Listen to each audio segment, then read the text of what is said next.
cerveau, il est un peu con, il va juste se rappeler du dernier élément de ton offre. Pour mes clients, je sais que j'ai encaissé plus de 40 millions, j'ai fait 2 millions de profits et l'État m'en avait appris un. 1,6 million encaissé en 5 jours, c'est un truc de fou, tu vois.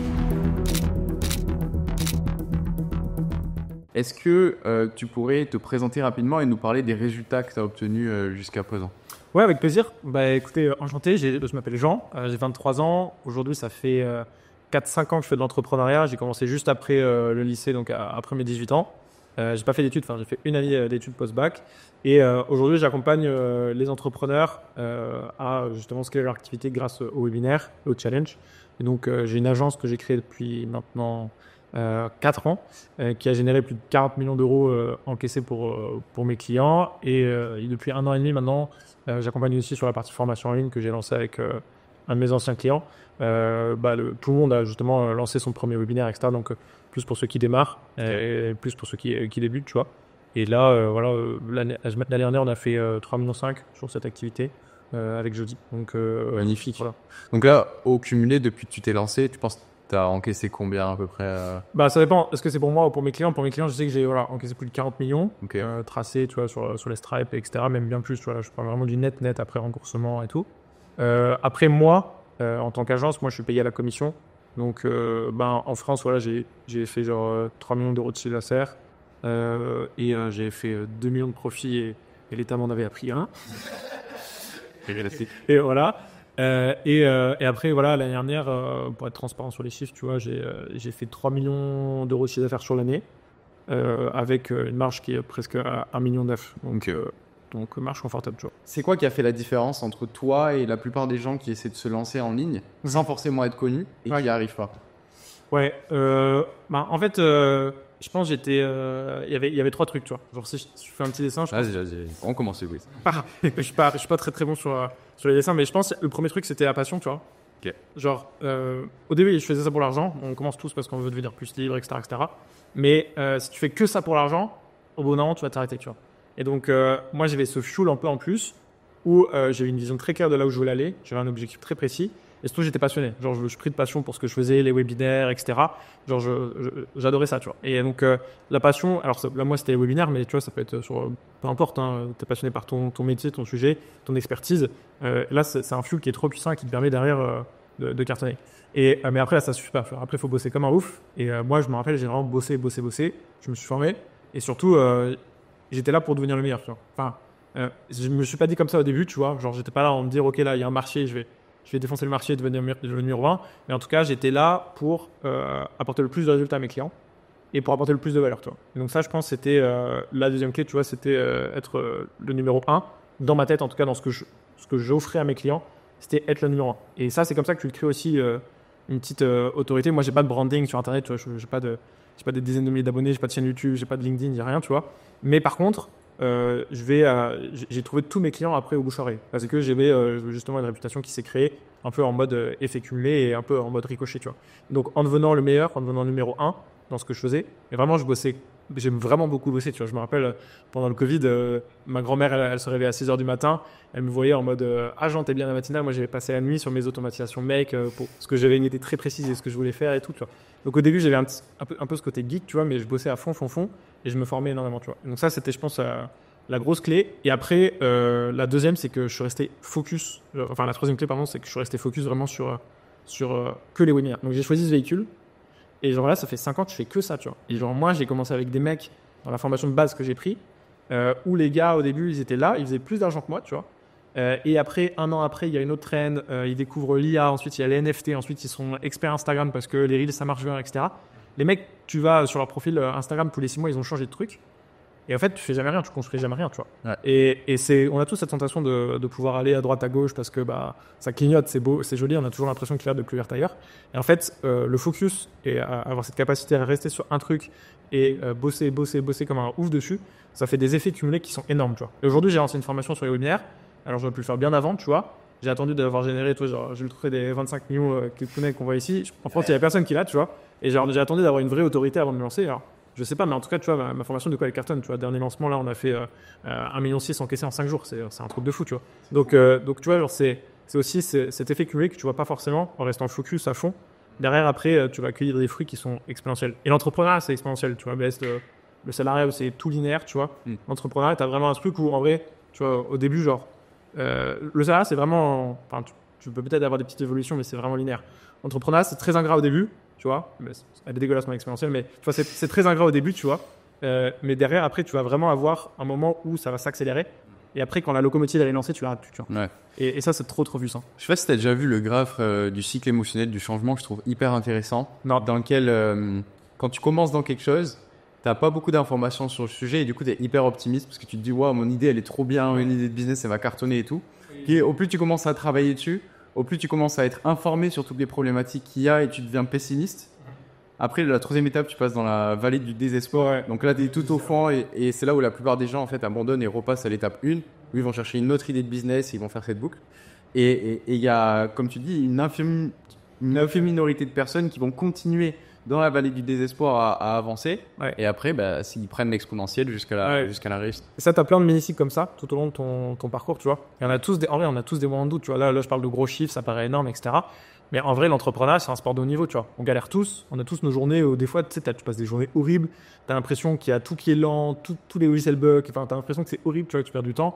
On a tous des journées où c'est relou et de l'autre côté, on a tous plein de victoires, etc. Tu vois. Donc, c'est jamais tout rose, tu vois. Il y a vraiment beaucoup de travail derrière. Mais en tout cas, tu vois, si tu es capable d'avoir cette persévérance et cette intelligence de dire, OK, je reste focus et je continue, derrière, c'est ça qui porte ça porte ses fruits au long terme, tu vois. Et moi, je le vois, c'est vraiment exponentiel aujourd'hui. À l'époque, 100 cas par mois, c'est inimaginable. Et en vrai, ça reste des très, très gros montants, tu vois. Mais aujourd'hui, je sais que mon standard a tellement changé que si je fais 100 cas par mois, c'est très compliqué, tu vois. Genre, et donc, tu as aussi ton baromètre interne qui va évoluer et t'évolues avec. Et c'est ça qui est génial, c'est que, en vrai, l'entrepreneuriat, c'est un sport de haut niveau, mais de l'autre, c'est le meilleur développement personnel. Parce que tu montes énormément en compétences, tu apprends énormément de choses. Et en vrai, en dehors de tout l'argent que tu gagnes, le plus important, c'est les compétences que tu développes, tu vois. Genre, tu prends Elon Musk, tu lui enlèves toutes ses ressources, tout son réseau, etc.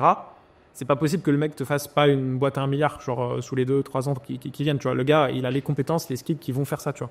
Donc, c'est ça qui est trop bien, c'est quand tu as les compétences, même si on t'enlève tout, derrière, tu peux recréer cette richesse, recréer des projets, etc. Et donc, ça, c'est trop précieux. C'est pour ça que moi, je me forme tout le temps, hein. Tu vois, je me fais mentorer, je fais 10 000 € par mois le mentoring, tu vois. Donc, c'est des choses comme ça où j'hésite pas à investir sur moi. Tu vois, la semaine dernière, j'ai acheté tu vois, le truc à 18K d'un ami qu'on a en commun, etc. Enfin, tu vois, c'est genre, tu fais que investir sur toi. C'est ça qui fait la différence pour moi sur le long terme, surtout les compétences que tu as, tu vois. On parlait de compétences, Jean, justement. Ouais.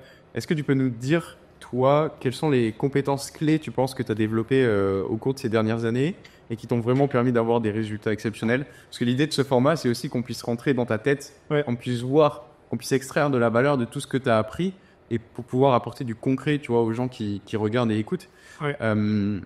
Ce serait quoi les grosses compétences, tu dirais, qui ont fait une différence? Je pense qu'il y a une première compétence je la faisais sans forcément m'en rendre compte beaucoup, mais c'est toujours avoir cette vision d'apporter un maximum de résultats à tes clients. Et ça, c'était vraiment le plus important pour moi. C'est que j'ai toujours eu l'intelligence de dire OK, non, je prends pas trop de clients ou OK, non, je me concentre plutôt sur ces clients et leur apporter toujours le max de valeur. Tu vois. Et donc, être dans cette amélioration continue où je vais apporter un maximum de valeur à mes clients, tu vois, ça, c'est trop important. Tu vois. Donc, ça, je dirais ça, tu vois, apporter. Et ça fait un peu bullshit, un peu en mode oui, tout le monde le dit, etc. Ah, c'est vraiment lié à ton mindset parce que c'est une volonté de vouloir apporter à tes clients, mais c'est pas une compétence technique. Non, c'est pas une compétence technique, mais on va dire que c'est plus de l'intelligence de se dire ok, je vais toujours apporter un maximum de valeur à mes clients. Et du coup, je me suis formé massivement et je me suis formé que ce soit d'un point de vue technique, mais aussi d'un point de vue stratégique. Tu vois. Donc apprendre les bases, que ce soit du marketing ou de la vente, en vrai, c'est nécessaire. Tu vois, comprendre. Moi, ce que j'ai fait énormément, c'est regarder tous les tunnels qui marchaient. Tu vois. Donc regarder ce qui se faisait aux USA, regarder tout ça. Ça, c'était trop puissant. Tu vois. Donc toujours être en mode apporter de la valeur. Regarder ce qui se fait aux US. Tu vois. Ça, c'est trop puissant. Au lieu d'acheter des formations, des fois, tu apprends plus en regardant ce qui se fait aux US. Tu vois. Genre là, par exemple, Tony Robbins, il faisait un 3-day challenge, donc un événement de 3 jours. Il avait genre 1 million d'inscrits et tout. Moi, j'ai tout analysé, j'ai tout regardé, tu vois. Genre, ça m'a pris 10 heures et tout, mais j'ai tout analysé, ce qu'il disait, pourquoi il disait ça à tel moment, etc. Ça, c'est intéressant. Je prenais des notes, tu vois. Et j'ai toujours là à prendre des notes. Même aujourd'hui, je le fais, tu vois. Et à l'époque, je faisais ça. Donc, moi, je m'obstinais. Donc, c'est-à-dire, je m'inscrivais dans toutes les pubs que je voyais. Et donc, ça, vraiment, tout ce qui bougeait, tu vois, et j'analysais, tu vois. Et du coup, tu entraînes ton cerveau à comprendre pourquoi les gens font ça, pourquoi ça marche, ok, ça marche pas, etc. Et après, tu as une sorte de swap fight, tu as une sorte de dossier de rêve un peu dans ton cerveau avec tout ce que tu as vu. Donc, tu tu peux aussi déjà faire des tests et voir ce qui marche le mieux et ce qui marche pas, tu vois. Ok. Donc ça, c'est, je pense, être curieux et toujours aller faire cet extra step. Des fois, j'achète des produits juste pour voir c'est quoi les upsells et tout. Tu vois, genre, Oui. je vais toujours voir en fait un peu un pas supplémentaire, qu'est-ce qu'il y a derrière, il y a ça, etc., etc., tu vois. Donc voilà. Donc ça, je pense, c'était grosse compétence. Deuxième compétence que j'ai vite appris à maîtriser. En vrai, il y en a plusieurs, mais tu vois, genre, c'est me créer une équipe. Parce que je pense qu'aujourd'hui, en vrai, tu peux faire 30 000 euros. Genre, je sais que moi, j'avais une première phase, c'était ok, je fais mes premiers 30K par mois solo, tu vois. Donc là tu es tout seul, très bien, etc. À un moment, tu vas galérer. Genre, au bout d'un moment, quand tu vas avoir un peu un palier, tu vois, entre 25 et 30K. Alors, ça peut être une agence, ça peut être de l'infoproduit, ça peut être machin, etc. Mais au bout d'un moment, tu as besoin de t'entourer, tu vois. Et si tu veux passer à la vitesse supérieure, tu es obligé de créer une équipe, tu vois. Donc là, c'est là que j'ai commencé, 2021. 2021, j'ai pris mes premiers clients, genre Mohamed, Jody, etc. J'étais tout seul. Et enfin, j'ai mon frère qui m'aidait, tu vois. Mais après, derrière, j'ai décidé de me constituer une équipe. Et là, ça a été game changer pour moi, tu vois. Genre, j'ai recruté un super média buyer et j'ai recruté un intégrateur, Jim, avec qui ça fait 4-5 ans qu'on bosse. Et genre, c'était vraiment des gros talents, tu vois. Et ça m'a permis de passer de 30 à 100K par mois, tu vois. Et donc ça, c'était, comme on trouvait, ça c'était trop important. Et on se dit souvent, peut-être c'est trop tôt ou machin. Mais vous perdez rien à déjà savoir précisément ce que vous voulez. Donc avoir la clarté sur c'est quoi précisément le poste que je veux et voilà, faire cette fiche de poste. Mais avoir vraiment une vision claire, parce que les gens, je les vois, ils recrutent en mode j'ai besoin d'un profil, je suis solo. Mais tu vois, genre, si tu sais pas précisément ce que tu veux le déléguer, il le fera pas. Enfin, il le fera pas, c'est un fantasme dans ta tête, tu vois. Donc voilà. Et voilà, recruter des players, ça m'a permis, tu vois, de passer au 100K, tu vois. 100K par mois. Et tu vois, on était 4-5, hein, tu vois, dans l'équipe. Donc ça, tu peux, je pense, aller voilà, au 100K par mois avec 5 bonnes personnes, les 5 bons profils. Dans un département, dans une boîte, il faut toujours que tu aies le département, tu vois, sales, marketing et ensuite produit, tu vois, delivery, tu vois, la qualité produit.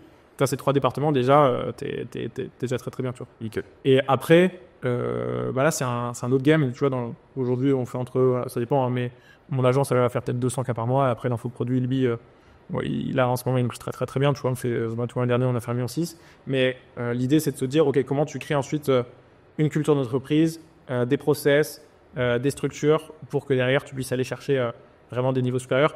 Et si tu ne pourras plus juste être un abatteur, tu vois. Genre, tu peux plus te permettre de faire ce que tu fais à 100K par mois. Si tu veux vraiment tout défoncer, je sais que nous, on a tu vois, des départements bien précis.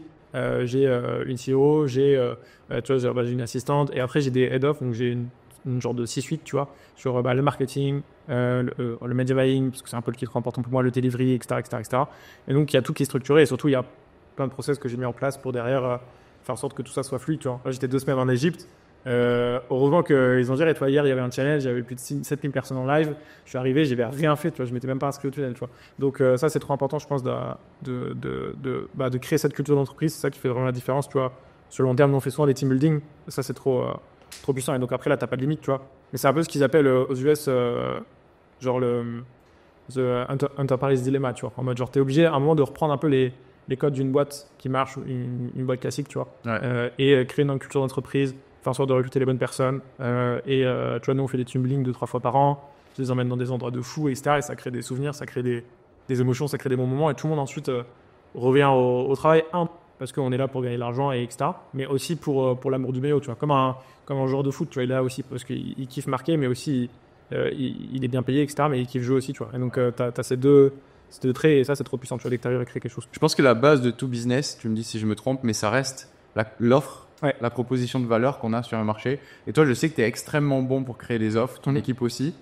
Parce que quand justement, tu n'as pas de brand, tu n'as pas de personal brand, le seul élément différenciateur que tu peux avoir au début, c'est la qualité de ton offre. Ouais, complètement. Dis-nous tout ce qu'il y a dans ta tête pour créer une offre irrésistible, si tu devais l'expliquer simplement. Ouais. Comment est-ce qu'on s'y prend ? Ouais. En vrai, une offre, déjà, ce que j'aime une offre, la base d'une offre, c'est, tu vois, en gros, c'est psychologique, une offre. Donc, c'est vraiment, c'est une balance. Hein. Je suis vraiment mauvais en dessin, mais je vais y aller, tu vois. On va dire que ça, c'est une balance, tu vois. Hop là. Là, t'as ton offre. Ok. Et là, tu as la douleur du prix que ça va coûter à ton prospect. Ok. Et je sais pas, tu as peut-être une offre à 1000, 2000, 5000, etc. On s'en fout. Ton objectif, en fait, c'est de faire pencher la balance pour que ton offre, la valeur perçue de ton offre, elle soit supérieure à la douleur que ton prospect va payer. Ok. Donc, bon, bien sûr, il y a plein d'éléments dans une offre. Je vous donne un peu les éléments de base, mais vous devez avoir une promesse, tu vois. Donc, ça, c'est la base. Vous devez avoir...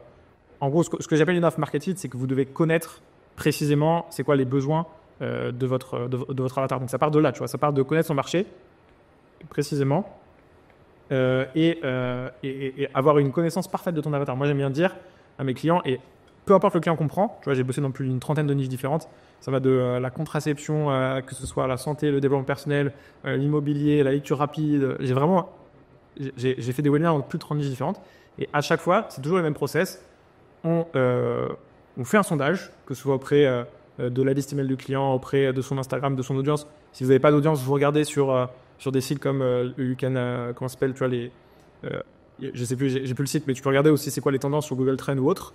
C'est quoi ce que le marché veut, tu vois. Qu'est-ce que veut le marché, tu vois. Et là, tu vas lister une fiche avatar sur ses désirs, ses objectifs, ses blocages, ce qui l'empêche de passer à l'action, ses douleurs, etc. Et donc, tu vas avoir une vision très claire de la psychologie de ton avatar. Et comme ça, derrière, tu vas pouvoir créer ton offre irrésistible en face. Tu vois. Donc après, tu as le contenu de ton offre. Donc si c'est un programme, une formation ou peu importe, ça résout forcément un besoin qui est dur, un besoin qui est fort. Ça, c'est trop important, tu vois. Après, moi, j'aime bien rajouter... après, tu fais le contenu de ton offre, tu vois. J'aime bien rajouter une garantie, tu vois. Ok. Parce qu'en gros, voilà, il y a toujours cette... faut que les gens ils aient l'impression de faire une bonne affaire, tu vois, vraiment. Et les meilleurs deals, c'est quand les deux ont l'impression de faire un bon coup, tu vois, une bonne affaire, un bon deal, tu vois. Donc, il faut donner cette sensation-là à ton prospect. Il se dit, OK, là, c'est vraiment irrésistible. Et c'est justement quand tu mets des garanties, tu enlèves tout le risque, etc., que tu fais basculer la valeur perçue de l'offre. Elle sera supérieure à la douleur que le client devra payer, tu vois. Et donc, c'est vraiment, moi, j'aime bien dire, il faut créer une offre qui ait 10 fois plus de valeur que le prix qu'on te demande. Parce que tu te débrouilles pour justement réussir à augmenter Ouais. ta valeur perçue autant. Ouais, bah alors, il y a un truc qui est trop puissant, et moi, ce que j'adore, c'est les bonus. Tu vois. Ouais. Les bonus dans une offre, donc t'as ta promesse, t'as ta garantie, t'as ton offre en elle-même. Rajouter les bonus, c'est trop puissant parce que ça va permettre... les bonus, ils ont un rôle très simple, c'est d'accélérer le succès et le résultat de tes clients. Donc en fait, il faut te poser la question, OK, et peut-être tu l'as déjà mis dans ton contenu d'information, etc. Tu essaies d'extraire ça et de te dire, OK, qu'est-ce qui va permettre d'accélérer les résultats de mes clients. Donc en gros, qu'est-ce qui va pouvoir vraiment faire en sorte que je vais pouvoir mâcher le travail à mes clients, tu vois. Et ça, c'est trop puissant parce que ils vont voir ça, ils vont se dire, ah ouais, en fait, si j'ai ça, en plus, je vais gagner un temps considérable, je vais aller beaucoup plus vite, je vais avoir des résultats beaucoup plus vite. Et donc, il faut toujours être dans cette optique de se dire, OK, tu te mets à la place de ton client, et on est souvent notre client 3, 4, 5 ans en avant, tu vois. Et pas parce qu'on a telle expertise ou autre, tu vois. Donc, on connaît par quoi ton client va passer. Tu te mets à sa place et tu te dis, OK, de quoi j'aurais eu besoin pour justement accélérer tout le processus et ce que j'ai fait en 5 ans, comment j'aurais pu le faire en 6 mois, tu vois. Et donc ça, tu te poses cette question et là, ça te sort tes bonus, tu vois. Par exemple, moi, tu vois, j'ai passé 3, 4, 5 ans à créer toute ma techno webinaire, etc., qui permet d'avoir des très bons taux de présence aujourd'hui sur les webinaires. Ça, je sais qu'on le donne en bonus parce que les gens, ils ont juste à copier-coller, l'implémenter. Donc ça, ils trouvent ça trop puissant. Ou des tunnels de vente, comme je t'ai dit, j'en ai vu des dizaines, des centaines, des milliers. Et aujourd'hui, je donne des templates des meilleurs. Tu vois, ça, c'est des bonus, c'est des accélérateurs qu'ils auraient pu créer eux-mêmes, mais au final, en fait, ils vont beaucoup plus vite avec ça, tu vois. Donc les bonus, c'est vraiment genre des accélérateurs. Et ce qui est bien, c'est que les gens, quand ils entendent les bonus, ils switchent du prix à la valeur. C'est-à-dire que quand tu vas parler de ton offre, OK, dans mon programme, par exemple, d'accompagnement employé, il y a module 1, module 2, module 3, etc., etc. En fait, ils sont en mode, OK, le gars, il va, OK, c'est intéressant, il va m'assassiner, tu vois, c'est quoi son prix, c'est quoi son truc, tu vois. Et alors que quand tu passes des bonus, tu vois, ils ont vraiment cette psychologie de valeur en mode, OK, c'est en plus, et ça, c'est puissant, tu vois.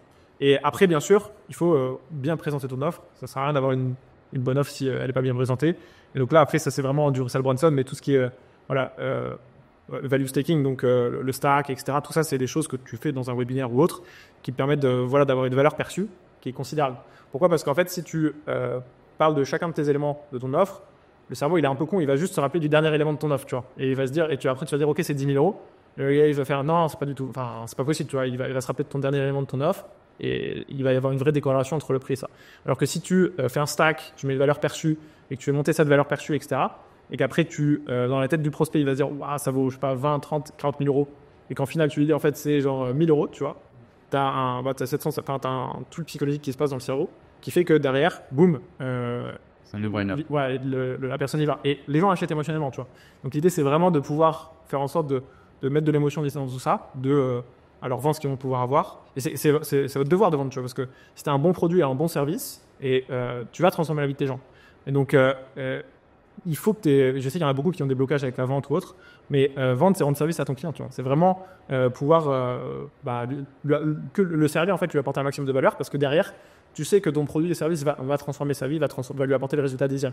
Donc, c'est ton devoir de pouvoir avoir la bonne trame de vente et de pouvoir le projeter, de pouvoir mettre dans la situation désirée et lui dire que ton produit va changer tout ça, tu vois. Ok. Donc, voilà. Donc ça, c'est quelques éléments d'une offre irrésistible. Après, franchement, je pourrais parler 4 heures sur l'offre parce que en vrai, c'est trop important et j'en ai vu dans tous les domaines. Il faut aussi l'adapter à ta niche. Tu vois, tu as le B2B, le B2C, etc. Mais c'est un sujet qui est passionnant. Mais tu as raison, en vrai, pour moi, c'est l'erreur numéro 1 que les débutants font. C'est qu'ils n'ont pas une offre qui est assez irrésistible. Tu vois. Ok. Donc, et donc, pour la rendre plus irrésistible, il faut qu'ils prennent le temps de bien connaître leur marché pour résoudre leurs problématiques. Ouais. Et dans la partie bonus, vraiment essayer de mettre du done for you en place. Pas forcément du done for you, tu vois, mais en fait, c'est vraiment des accélérateurs. Ça peut être, tu vois, si tu rajoutes des coachings individuels, typiquement, ça accélère ta réussite. Donc, ça peut être des bonus, tu vois. En fait, il faut vraiment te dire, OK, c'est quoi qui va pouvoir accélérer la réussite de mes clients. Et derrière, après, ça, c'est trop important. Et bien sûr, après, tu as ce qu'on appelle les témoignages, que tu n'as pas forcément quand tu démarres, et c'est pas obligatoire, mais ça vient amplifier forcément ton marketing. Tu vois, donc dès que tu as des témoignages de la social proof, derrière, ça permet d'accélérer beaucoup plus vite le processus d'achat. Parce que les gens, ils s'identifient à des personnes, et c'est trop puissant. Tu vois, nous, en webinaire, on fait venir 3, 4, 5, 6 élèves qui ont réussi, et tous les soirs. Tu vois. Donc les gens, pendant, par exemple, un challenge, pendant une semaine, ils voient des résultats tous les soirs. Normalement, ils y vont, tu vois, juste avec les témoignages, ils pourraient acheter. Tu vois. Donc ça, c'est le dernier élément, preuve sociale, tu vois. Ça, c'est trop puissant. Super. Bon, il y a quelques éléments, mais après... Comment est-ce que, quand tu arrives dans un marché qui est relativement saturé, tu arrives à te différencier de la concurrence avec l'offre? Est-ce que tu as des stratégies, des choses qui te permettent de justement vraiment t'extraire de l'océan rouge et d'aller dans un océan bleu où il y a moins de monde? Ouais. Alors moi, je suis sur un marché particulier parce que je suis sur le marché de l'infoprenariat. Donc, c'est souvent des gens qui ont de la formation en ligne et tout. Aujourd'hui, ce qui marche le mieux dans l'infoprenariat, c'est d'avoir... Je refais un petit triangle parce que j'aime bien ça. Mais c'est d'avoir un peu un triptyque où tu as une partie formation, tu vois. Donc, formation en ligne vraiment qui est très complète, de A à Z, qui montre un plan structuré. Aujourd'hui, l'information, elle est partout. Donc, les gens, ils vont tous se dire, OK, c'est gratuit, pourquoi je vais pas payer ton information, etc. Parce que justement, elle est structurée et elle est encadrée, elle vient t'apporter des résultats, tu vois. Et ça, c'est le plus important, c'est qu'il y a un plan d'action qui est complet. Ensuite, tu as la partie accompagnement qui est trop puissante. Et donc là, c'est là que j'aime bien faire du coaching. Donc, ça peut être du coaching individuel ou du coaching en groupe, tu vois. Donc, tu prends les gens dans un groupe, etc. Et ensuite, je mets un espace communautaire. Ça peut être un groupe Facebook, un groupe School, un groupe Discord, peu importe, etc. Où les gens, derrière, ils peuvent échanger, etc. Tu vois. Et donc ça, c'est le petit espace commun. Voilà. Et ça, c'est trop puissant. Et donc, déjà, juste en se disant, OK, je pars sur ce triptyque, déjà, tu as de base une offre, pas irrésistible, mais si tu mets les bons éléments dans la formation avec un bon programme, ensuite des coachings par niveau chaque semaine, par exemple, ou individuel, plus un espace communautaire dans lequel tu as des réponses à tes questions toutes les 24 heures, déjà là, tu as un bon triptyque. Donc là, je parle pour vraiment, moi, mon domaine, parce qu'après, là, tu vois, tu as des agences, des prestataires, etc. Là, je parle pour ceux qui sont dans la formation en ligne, tu vois. Donc déjà, ça donne un bon triptyque, tu vois. Et après, bien sûr, je vais regarder ce qui se fait aux US, tu vois. Donc je vais toujours regarder c'est quoi les plus gros acteurs qu'il y a aux US, que ce soit dans la santé, Par exemple, moi, j'ai un client dans la perte de poids. Au début, pour la petite anecdote, on a pris 2 mois à trouver une offre irrésistible qui était market fit, donc qui fonctionnait. Donc on faisait des webinaires, on gagnait pas d'argent. Genre limite on perdait de l'argent, tu vois. Et donc on a regardé aux US ce qui se faisait, et tu vois des gros, des monstres aux US comme Vishred, etc. Tu regardes ce qu'ils font, tu analyses leur tunnel, etc. Et ça c'est la chance qu'on a par rapport aux États-Unis, c'est que la France a 5 ans de retard. Donc tu as juste à littéralement pas copier-coller, mais tu t'inspires. Et les gars, en fait, il faut partir du principe si une marque dépense en publicité, c'est qu'elle est rentable. Des gros budgets. Hein. Et tu vois, si Coca-Cola s'amuse à mettre des millions dans les stades de foot et tout, ils ne sont pas compte, tu vois. Ils le font pour une raison, tu vois. Donc, dès que tu vois les personnes qui font de la pub sur Facebook et tu les vois plusieurs fois d'affilée, peut-être sur un horizon de temps, 1 mois, 2 mois, etc., c'est qu'ils sont rentables, tu vois. Et ça, c'est trop puissant. Et donc, tu te dis, OK, je vais analyser ces tunnels-là. Et donc, tu vas regarder, que ce soit sur le marché FR ou sur le marché anglais. Et donc là, c'est toujours, on en revient à l'analyse du marché. En vrai, c'est tout simple, tout bête, tu vois, mais c'est des trucs chiants à faire. Personne ne le fait, tu vois. Prendre le temps sur l'avatar et prendre le temps sur analyser ton marché, tu vois. Et voilà. Et bien sûr, après, il y a toujours, il faut toujours être dans le bon marché, tu vois. Ça, en vrai, tu vois, je dirais qu'il y a le marché qui est en premier. Ouais. Tu vois. Après, tu as l'offre. Et après, tu as le marketing. Tu vois. Et tu auras beau avoir le meilleur marketing, tu vois. Si tu n'as pas une bonne offre, ça ne sert à rien. Tu Tu vois. Et pareil, si tu as la meilleure offre possible, mais que tu es dans un marché de merde, ça sert à rien. Tu vois, imagine, tu vends des journaux, t'aides les entreprises qui vendent des journaux à scaler leur chiffre d'affaires. Tu as une offre super sexy avec plein de bonus, une garantie béton et tout. Ton marché, il fait comme ça, tu vas pas leur apporter de résultats. Tu vois. Voilà. Et pareil, après, tu as beau avoir le meilleur marketing, etc., des super témoignages et tout.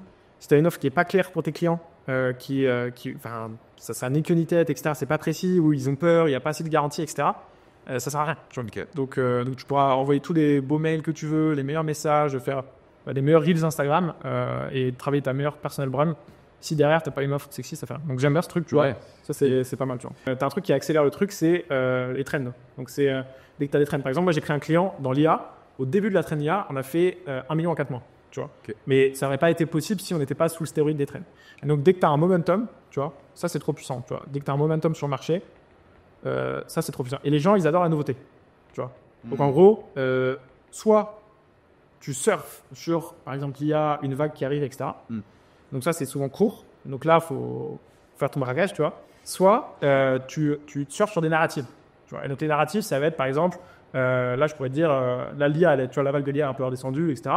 Mais je pourrais continuer de surfer sur la narrative du style, en vrai, l'IA va remplacer des dizaines de milliers de jobs dans le futur, etc. Ça, c'est vrai, tu vois. Et ça va arriver, on ne sait pas quand. Ça va arriver dans un horizon 5, 10 ans, 20 ans. Et tu as une narrative qui est bien précise. Et donc, dès que tu trouves une narrative, tu peux surfer sur ça. Donc, ça, c'est très puissant. Comment est-ce qu'on fait pour repackager une offre pour qu'elle soit sexy et dans la tête de notre prospect, on vend quelque chose qui est presque différent? Ouais, ben, en fait, ça reprend aussi les éléments de l'offre irrésistible à vendre, tu vois. Mais en fait, il faut vraiment se dire, OK, je vais essayer de refaire un petit dessin. Là, tu as le drapeau.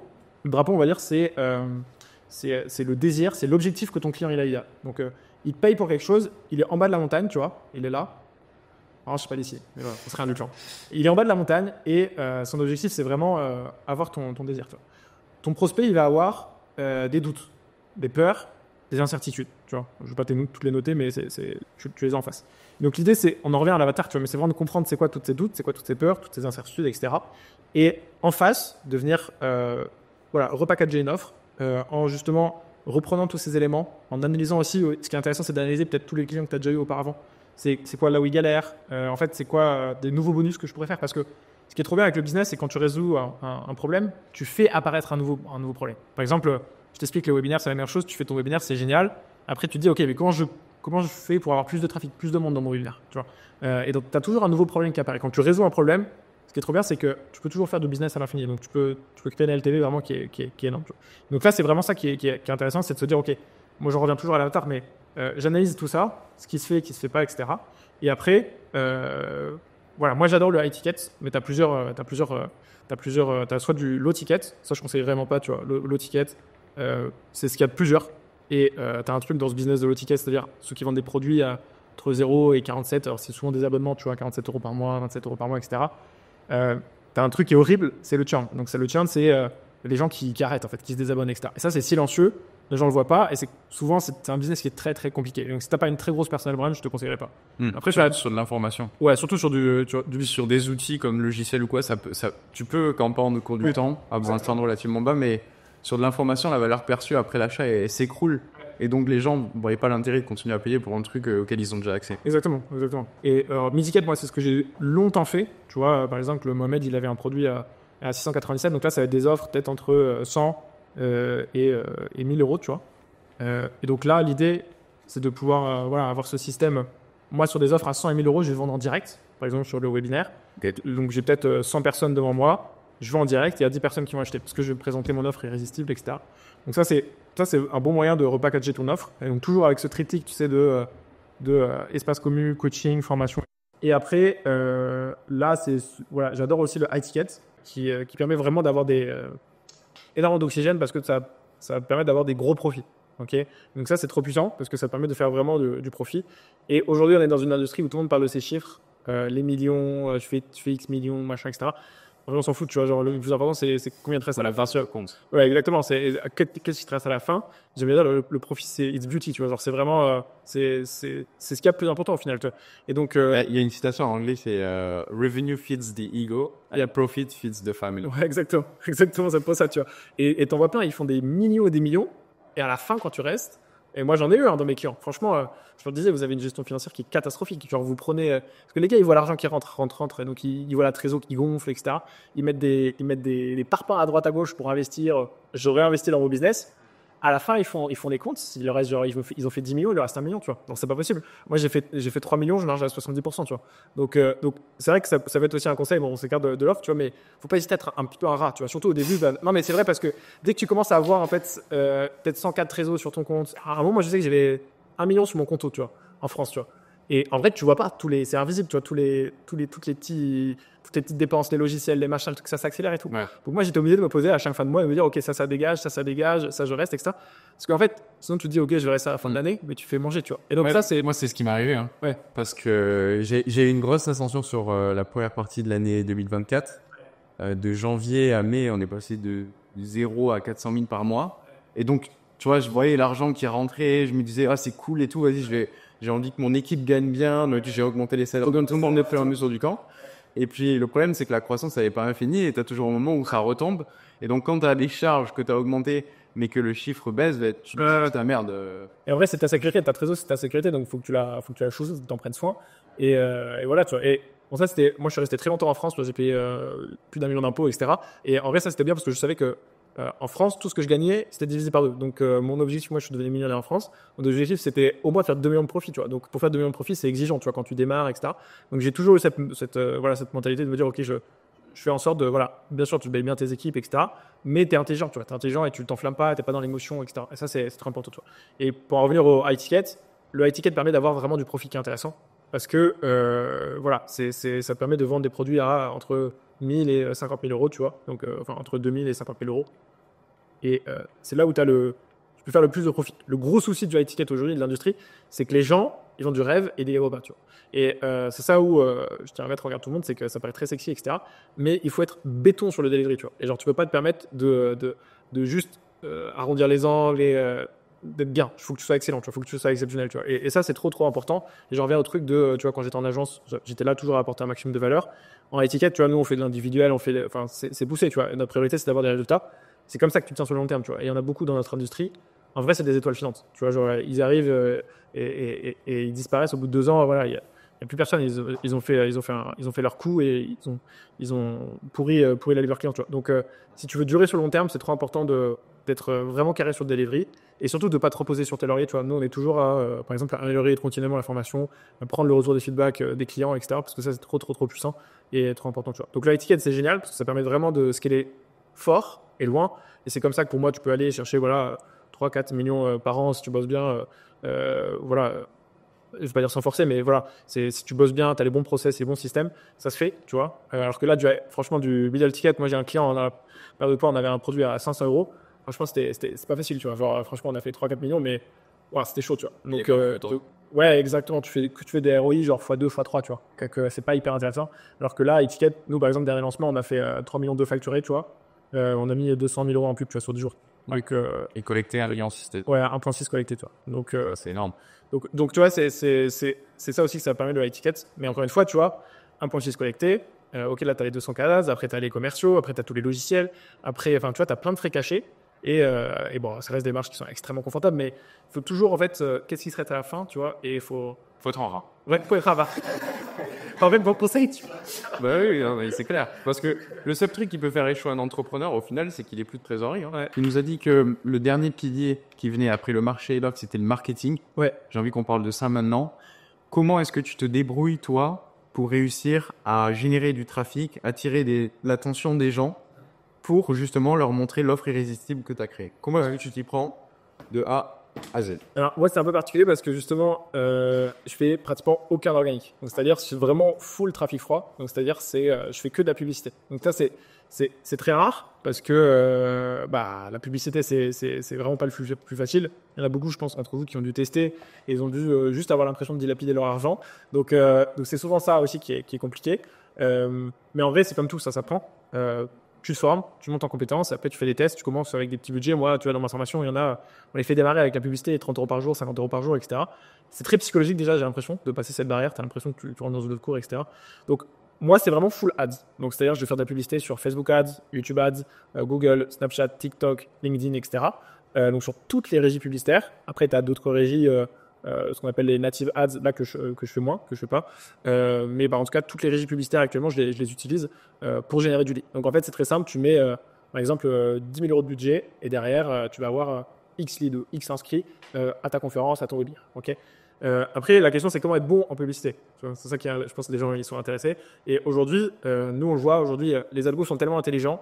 C'est pas que les media buyers, ils savent plus rien, mais presque. Parce qu'en vrai, ce qui fait la différence dans ta publicité, c'est la créative. Donc, ce qu'on appelle la créative, c'est le corps même de ta publicité. Tu vois. Donc, en vrai, juste la pub, tu vois, pour moi, le plus important, enfin, 90% de la réussite de la publicité, c'est la créative, tu vois. La créative, c'est le contenu en lui-même. Ouais, c'est le contenu en lui-même. Donc, Oui. en fait, les algos sont tellement intelligents qu'ils vont analyser ce que tu dis, comment tu le dis, dans quel lieu tu dis, etc., qui vont être capables de précisément montrer à ton avatar, à la bonne personne, ta créative. Donc, tu peux, et c'est pour ça qu'aujourd'hui, ce qu'on fait le plus, c'est du broad. Le broad, c'est vraiment, tu donnes ta publicité à Facebook, tu lui dis, montre-la à qui tu sens le plus intelligent, et c'est souvent bien plus performant que commencer à faire des audiences de 25 à 30 ans, hyper segmentées, des retargeting, machin, etc. Ça, c'est intéressant. Donc, tu vois, je suis pratiquement que broad. Et là, tu vois, là, on a dépensé les 200K. Je pense qu'il y a 170K qui étaient sur du broad. Tu vois. Donc, on laisse Facebook, on donne des publicités et on laisse Facebook. Ensuite, le truc. C'est ça, parce qu'au final, la barrière à l'entrée sur toute la partie media buying, elle est beaucoup plus basse qu'il y a quelques années. Pas besoin de payer une tonne des media buyers. Donc, ça, c'est trop bien. Donc, vous avez juste à vraiment apprendre les bases. Par contre, mettre son focus sur ça. Voilà. Et sur ça, il y a deux éléments. Tu vois, nous, on fait de la qualité. OK. Ça, vous l'avez compris. C'est quoi la qualité? Et ensuite, on fait de la quantité, exactement, tu vois. Donc, il y a ces deux trucs, et c'est ça qui est compliqué. C'est que plus tu vas scaler, donc plus tu vas monter à l'échelle, plus tu vas dépenser plus en publicité, plus tu dois avoir ces deux éléments réunis. Donc, tu vas réussir à faire de la qualité, faire de la quantité, tu vois. Donc, par exemple, on a fait genre 50 publicités différentes pour dépenser 200 000 euros. 100 000. Voilà. Et derrière, après, dans ces 50 publicités, on a fait des variantes. Donc, on va faire des variantes de hook. Donc, je vous explique rapidement il y a quoi dans une publicité? Il y a un hook. Donc, le hook, c'est... ça, je pense que vous connaissez avec Antoine, c'est comme la même chose en organique, etc. C'est les premières secondes pour capter l'attention des gens. Et le hook, en vrai, en tout cas sur YouTube, je vous le dis, le hook, c'est 90% de la réussite de votre publicité. Parce que les gens, ils n'en ont rien à faire, ils scrollent, ils vous voient, et si vous êtes comme tout le monde, ils vont vraiment se dire en mode « Oh putain, encore !» tu vois.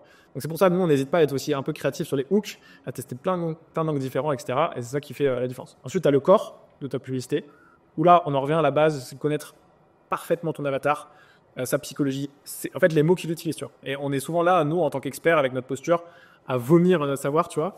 Alors qu'en fait, il faut juste partir des mots de ton client, des mots de ton prospect et sa psychologie, etc. Et donc, c'est comme ça que tu vas pouvoir le toucher.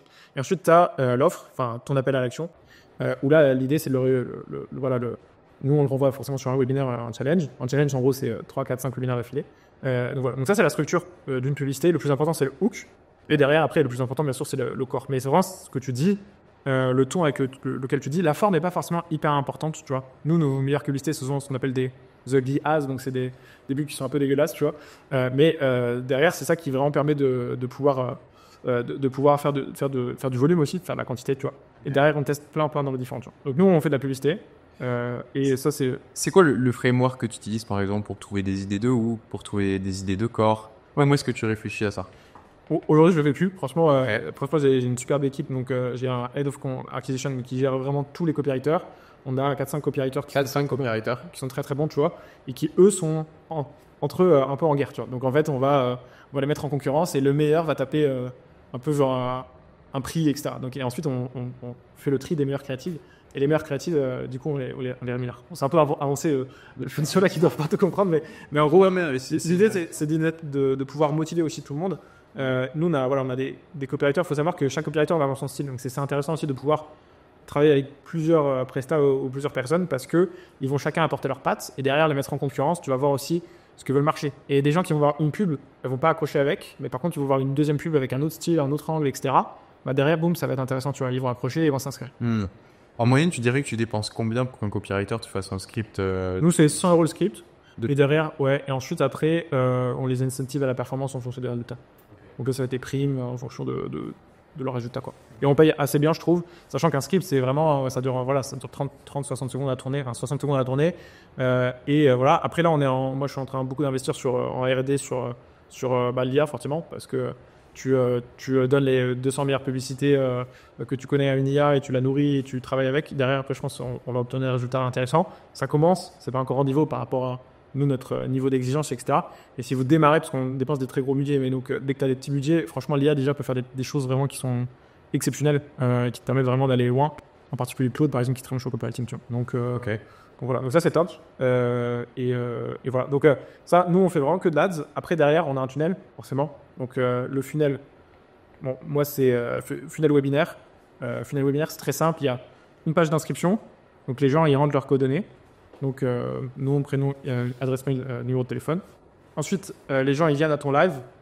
Hop là, tu vois, ils viennent à ton live. Je me mets là en dessin. Sur ton live, il faut savoir que là, peut-être, ça va être 25% des gens qui vont venir, tu vois. Donc, l'idée, c'est de faire du marketing, ce qu'on appelle une multicanal, pour les contacter, pas que par email, parce qu'ils n'ouvrent pas tous leur email, par SMS, WhatsApp, etc., etc. Et derrière, après, ils achètent ton offre.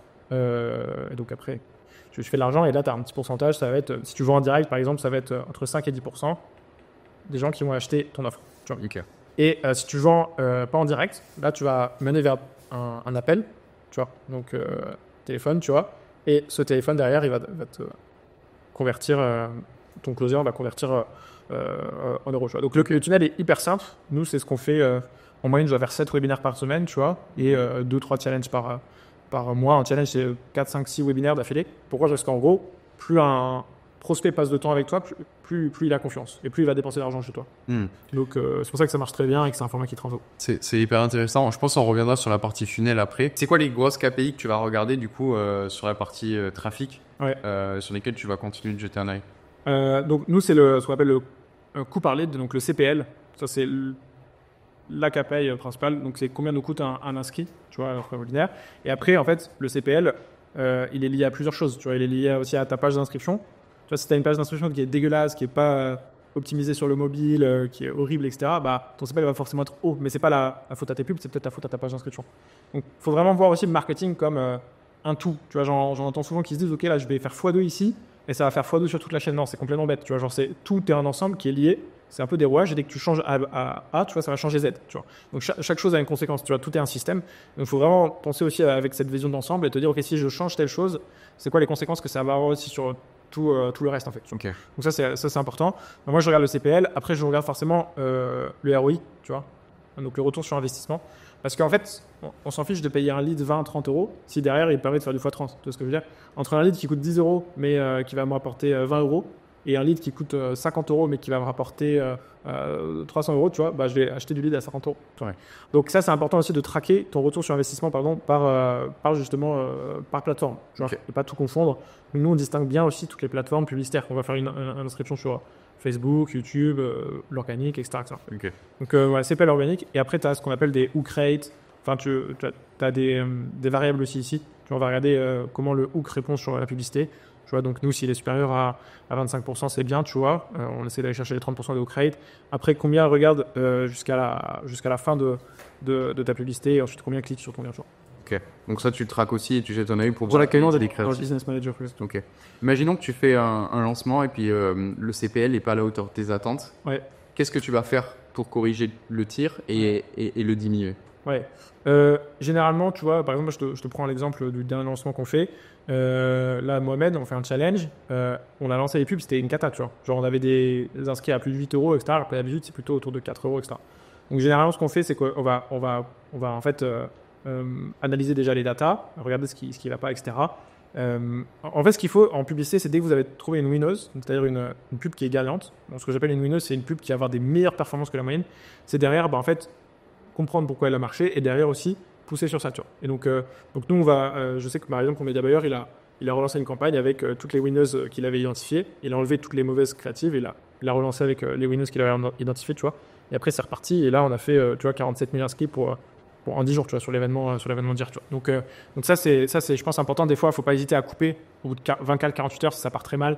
Tu coupes, tu refais ta campagne, tu refais des créatifs aussi. Nous, on a retourné des créatifs toute la semaine, tu vois, avec d'autres angles, d'autres structures, etc. En fait, faut pas hésiter à être un peu nerveux, tu vois. Et c'est ça qui marche aussi sur un lancement. C'est, tu peux juste regarder comme ça. Faut être au fond, tu vois. Faut être ultra présent et voilà, refaire des pubs et voilà.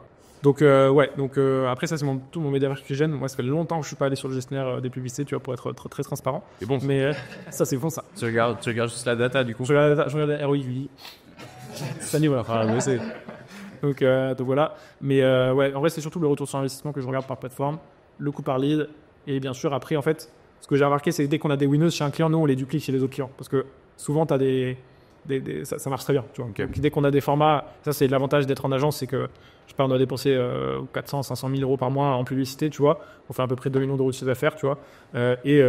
En dépensant autant, ça demande tellement de créatifs qu'on voit aussi ce qui marche pas, etc. Donc, on a ces patterns aussi qui reviennent qu'on peut aussi copier-coller, quoi. Donc, Toi, tu dirais que pour avoir une opt-in qui convertit correctement, c'est quoi les gros points sur lesquels il faut se concentrer et que vous testez? Ouais, en fait, c'est le plus important, pour moi, c'est la promesse. En vrai, c'est 90% de ton opt-in.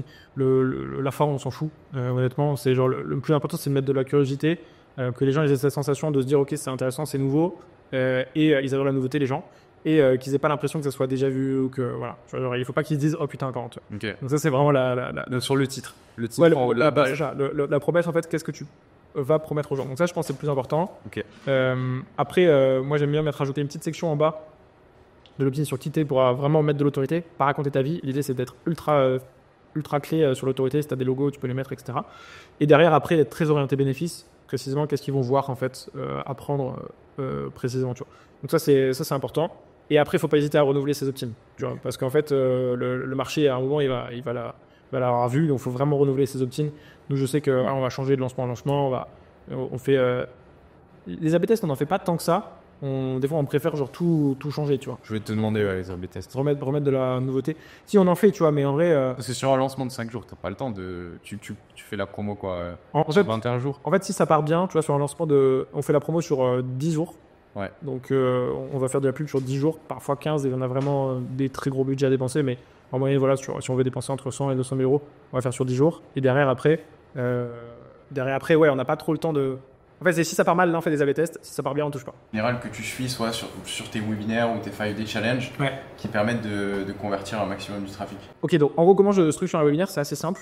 Pour moi, c'est des formats de 90 minutes, tu vois. Enfin, un webinaire, ça peut durer 2, 3, 4 heures. Il n'y a pas forcément de bonne manière de faire. Moi, j'aime bien donner une structure de 90 minutes. Sur les 60 premières minutes, tu vois, on va faire 15 minutes d'intro. Donc, les 15 premières minutes d'intro, là, elles sont vraiment importantes parce qu'on est dans une économie de l'attention. Donc, l'idée, c'est de capter l'attention des gens. Et de dire pour qui est cette conférence, pour qui n'est pas cette conférence, la promesse de ta conférence et raconter aussi ton histoire avec une structure bien particulière. L'idée, c'est pas juste de montrer que tu es meilleur, etc. Nous, on aime bien utiliser par exemple l'histoire de héros. Donc ça, c'est ultra important. Les 15 premières minutes, elles sont capitales. Okay. Ensuite, tu rentres dans le contenu. Donc là, il y a bien, tu vois, franchement, il y a bien 45 minutes, 60 minutes de contenu. Et ces 45 minutes, 60 minutes de contenu, l'idée, c'est de pouvoir... donner les stratégies, mais sans rentrer dans la technique, dans la tactique. Tu vois. Ça, c'est ce que tu vois dans ton produit, dans ta formation. Donc, l'idée, c'est de pouvoir vraiment rester en mode c'est quelque chose d'aérien, des process, tu peux faire des acronymes, des choses simples, pour que les gens, ça soit simple pour eux. C'est ultra important que ça soit clair, net et simple, parce qu'à la fin, si c'est pas clair à tout, ils vont se dire, ok, si j'ai pas compris quelque chose en 60 minutes, je vais pas comprendre ce qui m'explique plus tard. Tu vois. Donc, il faut être assez pédagogue, assez simple. Et derrière moi, j'aime bien finir par un témoignage. Tu vois. Donc, en gros, c'est toujours, je raconte une histoire au début. Pourquoi ? Parce que les gens, ils adorent les histoires. Et les histoires, c'est ce qui permet de casser toutes les croyances limitantes. Tu vois. Donc, soit tu racontes une histoire, la tienne, soit une de tes clientes. Même si c'est pas une de toi, une de tes clientes, tu racontes l'histoire de quelqu'un, d'une autorité, etc. Ça marche toujours. Les gens, ils raffolent des histoires. Et c'est ça qui fait casser vraiment les croyances limitantes. Donc, sur toutes tes objections, boum, tu racontes des histoires.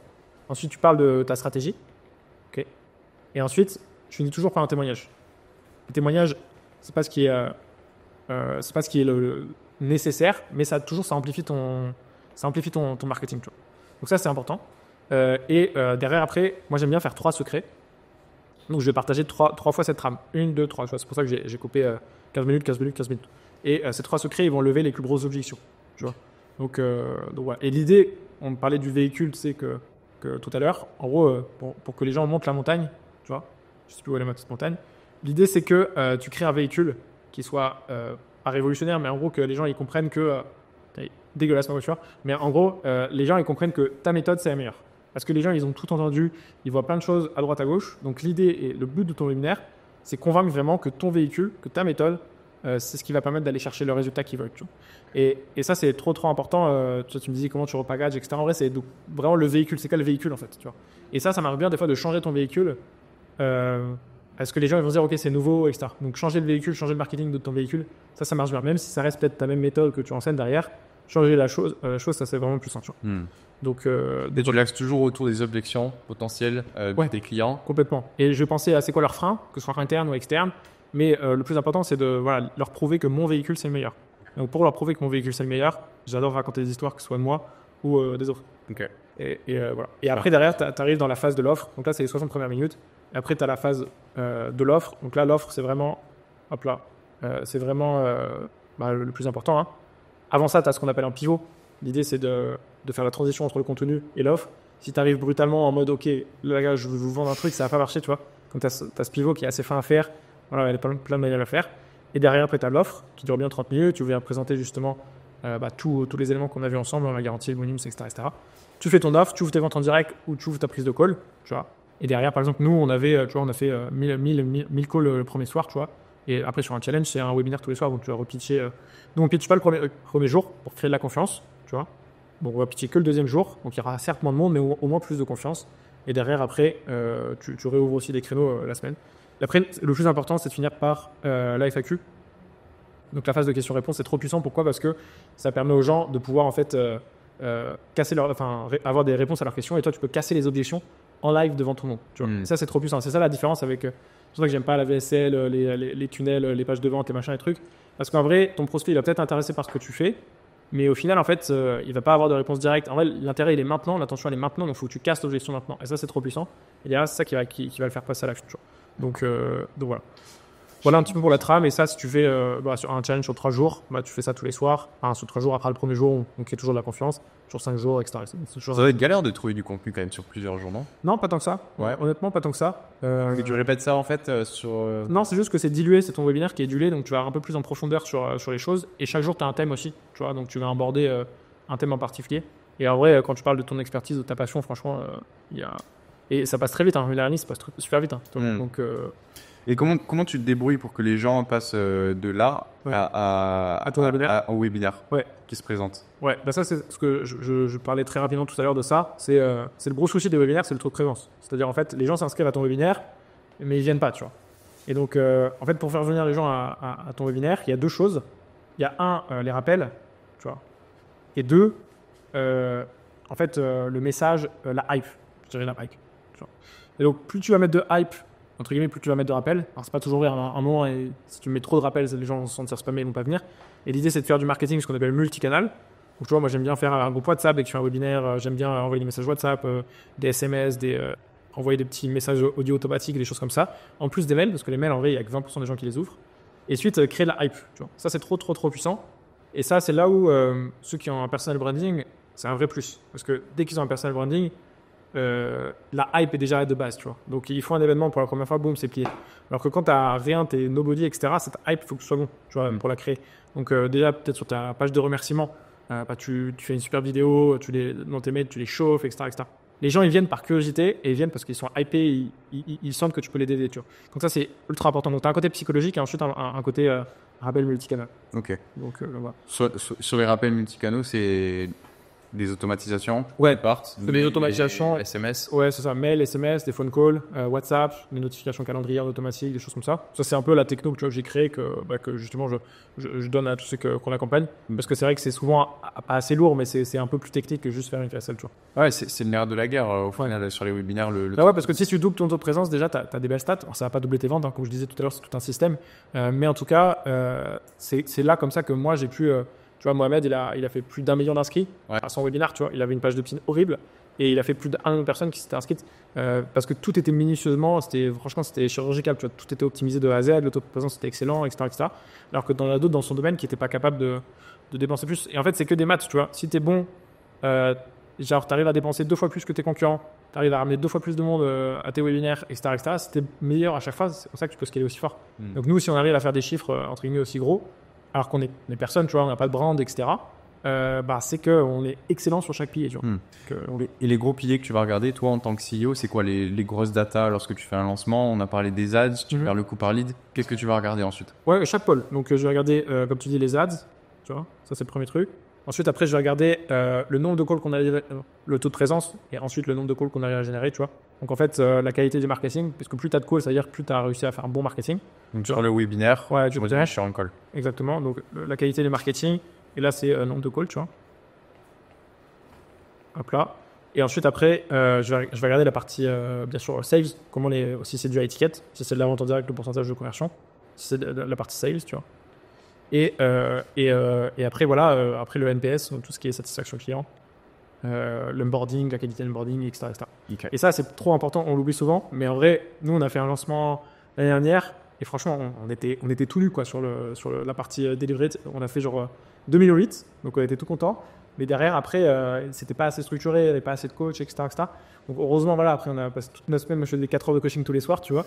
Donc on s'est mouillé la chemise, mais ça, c'est trop important. Et là, par exemple, le lancement qu'on a fait, là, tout était ultra propre, tu vois, c'était ultra carré, etc. Donc cette partie onboarding, délivrabilité, elle aussi trop importante. Parce qu'après, c'est comme ça que tu vas avoir aussi des avis Trustpilot, des témoignages vidéo, des clients satisfaits, etc. Et ça va faire que effectuer quoi. Après, c'est un cercle vertueux. Exactement. Super intéressant. Sur un lancement comme ça, tu fais sur 5 jours, est-ce que tu peux nous faire une sorte de rétro-planning sur l'organisation que tu vas suivre? Je sais pas combien de temps avant est-ce que ça te demande une préparation de faire un lancement comme ça? Parce que mine de rien, il y a beaucoup de contenu. C'est quoi la trame un peu que tu vas suivre jusqu'au jour J? Ouais, alors sur un lancement comme ça, nous je pense qu'on va te préparer un mois à l'avance avant le lancement des pubs. D'accord. Donc en gros, ça va être... on va faire surtout le contenu. Donc on va faire tout le marketing. C'est quoi le nom du challenge? C'est quoi la promesse qu'on va promettre aux gens? Quels résultats on veut qu'ils aient à la fin du challenge, leur apporter. Et après, le programme des jours. Ce qui marche bien aussi, c'est d'acheter, pas d'acheter, mais de faire venir des invités, parce que les invités ça fait du marketing d'association, tu vois. Donc moi, je fais venir mes anciens clients, Carolin, Francis, des amis, tu vois, Jody, Eric Archevêque, etc., des choses comme ça. Et ça, c'est trop puissant. Ça permet de faire du marketing d'association. Derrière, il faut que tu aies des intervenants qui connaissent ta niche ou connaissent ce que tu fasses, tu vois, pour qu'ils aillent dans ton sens, forcément, tu vois. Et voilà, on prévoit aussi des témoignages en live. Ça, c'est important. Et derrière, après, bien sûr, on va faire toutes les pubs. Donc, on va bien prévoir 2-3 jours de tournage pour faire toutes les pubs, etc. Et voilà, quoi. Donc, en vrai, je dirais, il y a un mois de préparation. Tu fais justement, le plus important, c'est les ads, le tunnel, les slides. Donc, tout ça, c'est tes copywriters qui s'en occupent? Ça, c'est toute mon équipe qui fait. Après, j'ai bien sûr, si tu as du high ticket, donc mettre en place un peu le commercial. Tu vois, nous, on devait avoir 35 closers sur le dernier lancement, je pense. Okay. Et on avait 3 head of sales. Chacun avec sa team rapprochée de 10 closers, tu vois. Et voilà. Et après, bien sûr, préparer tout ce qui est coach, onboarding, tout ça, etc. Donc ça, voilà. Super. Et après, voilà, on a la LADS pendant 10 jours. Après, on fait aussi de la promo organique et tout, tu vois. On a une base email, on va la shooter, etc. Franchement, ça rapporte pas beaucoup, tu vois. Genre, dernier lancement, on avait 17 500 inscrits. Je pense qu'il y en avait peut-être 1000, 1500 qui venaient de l'organique, tu vois, 1000. Okay. 1000 qui venaient de l'organique, entre moi, Jody, toute notre base mail, etc. Donc, l'extrême majorité, c'était sur du trafic froid, tu vois. Donc voilà. Et après, tu as les 5 jours. C'est fou la profondeur du marché, quand même. Parce que les lancements, ça fait des années que tu en fais. Ouais. Et... en fait, le marché, il commence à devenir de plus en plus gros, en fait. Ouais. On voit sur les US. Hein. Les US, ils font des lancements. Ils font des... tu vois, genre, en fait, à l'époque, c'était pas possible. Là, tu vois, Even Mohamed, on a fait presque 50 000 inscrits. On n'avait jamais fait ça, tu vois. Ou pareil, nous, on n'arrivait pas à faire 17 000 inscrits en 5 jours, enfin, pour un événement, tu vois. Donc, en fait, tu te rends compte que le marché, en fait, ça grandit. Donc, c'est trop bien, tu vois. Et après, on a les 5 jours avec un live tous les soirs. Oh, j'ai changé de... un live tous les soirs. Et après, on a toute la phase de closing. Où là, il y a l'offre. Là, normalement, tu fais de l'argent. Et après, tu as tout le delivery. Closing, vous ouvrez les calendriers sur quoi? Jour 2. 48 heures? Jour 2 heures. Ouais. Jour 2, on repeat jour 3, jour 4, jour 5. Et parfois, on fait un petit jour bonus en best-of. Ok. Qui permet aux gens de pouvoir avoir un récap en fait, des 5 jours. Il y en a beaucoup. Beaucoup qui vont pas venir. Il faut savoir qu'en challenge, le taux de présence, il est plus faible qu'en webinaire. Le webinaire, c'est qu'une fois. Donc, tu vois, nous, le premier soir, on a 6000 personnes qui sont connectées. Donc voilà, c'est moins dur. Donc voilà. Donc, Dès le deuxième jour, vous pitchez l'appel pour que les gens réservent un appel. Et les calendriers closer, ils sont ouverts combien de temps à la fin du 5e jour? ils sont ouverts jusqu'à dimanche. Donc, enfin, ils sont ouverts pendant 5 jours, quoi, 6 jours. Ok. Donc, en fait, ils peuvent réserver 2 jours après le lancement, quoi. Et là, par exemple, sur un lancement à 200K, tu as besoin de combien de closers pour encaisser la demande? Un lancement on avait 35 closers. 35? Ouais. Wow. Et tu passes par une agence ou comment tu fais? Après, sur mon réseau, l'avantage que j'ai, c'est que comme j'ai une agence avec plein de clients, bah, je peux mobiliser les meilleurs closers, etc. Et après, on avait 3 head of sales, et tu les mets en compétition. Qui aura la plus grosse, et là, ça marche bien. Là, franchement, ils sont en mode, ils se défoncent et tout, donc ça marche. Donc tu charges des head of sales qui ont déjà leur équipe de vente. Soit tu fais ça, soit derrière, après, tu prends. Moi, j'ai des bons amis head of sales, et après, on met en commun les closers, etc. On fait les meilleures équipes commerciales possibles. Ok. Et voilà, mais c'est pas suffisant d'avoir les bons closers, il faut aussi les train, etc. Et c'est là que le head of sales est intéressant, c'est qu'il va les entraîner et tout. Et comment tu les rémunères aux closers et head of sales et tout? En fait, le closer, il va avoir entre 8 et 10%, tu vois, les commissions sur la vente. Et le head of sales, en fonction de son pourcentage de conversion de son groupe, lui, il va toucher une commission entre 3 et 5%. Tu vois. Ok. Sur les ventes totales de son équipe. Ouais, okay. Exactement. Super intéressant. Donc, comme ça, il est à la perf. Les head of sales, il faut être à la perf. De toute façon, les closers, il faut tous savoir sa perf. Ok. C'est vachement bien. Et après, du coup, les closers et tout, quand vous sortez du lancement, ils partent, ils vont bosser ailleurs. En fait, nous, on fait des lancements tous les 4 mois. Donc, oui, après, eux, ils sont libres. Mais tu vois, moi, j'ai des clients qui ont des webinaires chaque semaine. Par exemple, Caroline, client dans l'immobilier. Carole Artaud, lui, chaque semaine, il a son two-day event, tu vois. Donc, son virtual event de 2 jours. Donc là, on a des équipes commerciales. Voilà, et chaque semaine, on fait 100 000 euros. Tu vois, on fait 400 000 euros par mois en moyenne. Donc, bon, voilà. Super intéressant. Donc, on a un bon rétro-planning. Sur un mois, vous travaillez sur les ads avec les copywriters, le tunnel, les copywriters et ton équipe, les slides. Et puis, vous vous débrouillez pour trouver les closers et les coachs. Très intéressant. On a parlé de l'emailing, du SNS marketing que tu utilises aussi pour maximiser le taux de présence. Est-ce que vous avez des setters pour maximiser le nombre d'appels que vous réservez ou pas? Ouais, on a des setters et après on utilise aussi l'IA. Tu vois, on utilise l'IA, on bosse avec Orsay. Et nous, après, moi c'est mon taf, donc on s'amuse. Tu vois, on fait plein de choses avec de l'intelligence artificielle, des choses comme ça. Les gens ils reçoivent des vocaux avec leur prénom dedans, des choses comme ça. Tu vois, donc. Et justement, Orsay, qu'est-ce que ça fait pour les gens qui connaissent pas et qu'est-ce que ça t'a apporté sur ton lancement? Ouais, en gros, Orsay, ça permet de remplacer les setters. En fait, nous, on a tellement de leads que 17 500 leads à contacter 2 minutes après leur inscription, c'est impossible manuellement. Donc, ça permet, en fait, ça remplace quelqu'un qui vient contacter chaque inscrit sur WhatsApp, sauf que c'est en intelligence artificielle. Donc, elle va faire OK, bonjour, elle va demander quel business il fait, etc. Et en fait, la personne, elle parle, mais c'est une intelligence artificielle. Et ça permet de récolter de la data et de améliorer le taux de présence. Tu vois. Okay. Donc, voilà. C'est difficilement traquable le taux de présence parce que nous, on a tellement d'outils qui nous permettent d'avoir un taux de présence, d'améliorer le taux de présence. Donc, je ne peux pas dire. Voilà. Mais en tout cas, ce qui est bien, c'est que ça fait son effet waouh, tu vois, et ça crée du lien, en fait. Ça, c'est intéressant, tu vois. Ok. Donc, elle intervient à ce niveau-là. Entre les ads et. L'opt-in là, que tu avais dessiné ici. Ouais, c'est ça. Entre les ads, entre l'opt-in et le live, tu vois. Ok. Ça marche. Et tu peux aussi l'utiliser pour optimiser tes calls. Tu vois. Ok. Comment est-ce que tu prends pour ça? Pareil, ça contacte. Par exemple, tu peux le dire tous ceux qui ont regardé le webinaire jusqu'à la fin. Tu demandes à l'IA de tous les contacter, tu vois. Ok. Donc ça te permet de vraiment presser le citron. Ouais, j'allais vraiment sur ceux qui ont vu l'offre, etc. D'aller chercher les calls qualifiés, tu vois. Ok. Super intéressant. J'aimerais qu'on parle de scaling. Ouais. Comment est-ce que toi, dans ta tête, tu vois le scaling et si tu devais l'expliquer à quelqu'un simplement, qu'est-ce que ça serait? Et qu'est-ce que tu mets en place pour réussir à scaler? En fait, le scaling, c'est monter à l'échelle. Donc, c'est-à-dire, c'est faire plus de ce que tu fais, mais mieux. Tu vois. Et pour expliquer le scaling, je prendrais l'image, je sais pas, d'un sous-marin. Alors ça, c'est un sous-marin, faut me faire confiance. Et il faut imaginer qu'en fait, si toi, tu as une brèche dans ton sous-marin, peut-être que si tu es à la surface, donc peut-être tu fais 10 cas par mois, 20 cas par mois, 30 cas par mois, ça va se passer, tu vois, tu as une mini-fuite, tu vois, ça irait. En fait, le scaling, c'est juste tu vas mettre plus de pression sur ton système. Donc ton business, c'est vraiment ton système. tu vois. Et plus tu vas mettre de pression, plus derrière, ça va te montrer là où tu es mauvais. Et que si tu as quelque chose qui n'est pas solide, ça va exploser. Tu vois. Et j'en reviens au truc de faire du profit, c'est it's a beauty because en gros, genre, si tu as un système qui fait du profit, qui est optimisé, c'est une horlogerie qui est bien ficelée, derrière, si tu mets de la pression, c'est-à-dire si tu scales, en fait, tu montes à l'échelle, tu mets beaucoup plus de volume, beaucoup plus de personnes qui voient ton offre, etc. Si ton truc est optimisé de base, derrière, ça va pouvoir justement faire en sorte d'accueillir tout ce volume-là. Alors que si derrière, tu es un petit peu bancal, tu es au four au moulin, tu fais tout, etc., tu vas te faire défoncer. Tu vois. Donc, c'est vraiment genre ça où tu mets plus de pression.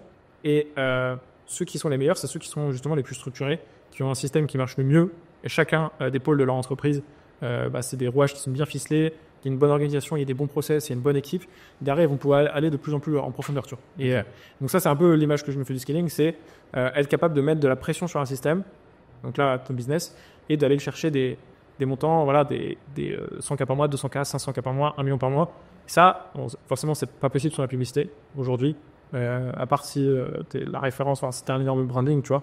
Mais aujourd'hui, en vrai, la publicité, c'est vraiment le plus gros accélérateur parce que tu appuies sur un bouton et juste tu montes à l'échelle, tu vois, donc tu fais descendre le sous-marin, tu vois. Donc ça, c'est vraiment puissant. Et derrière, après, il faut que tout soit nickel sur toute la structure. Et il faut comprendre aussi que dans le scaling, plus tu vas monter à l'échelle, plus tout va être dégueulasse. Genre, tes leads vont être de plus en plus médiocres. En fait, c'est vraiment... je vois ça comme un cercle, tu vois.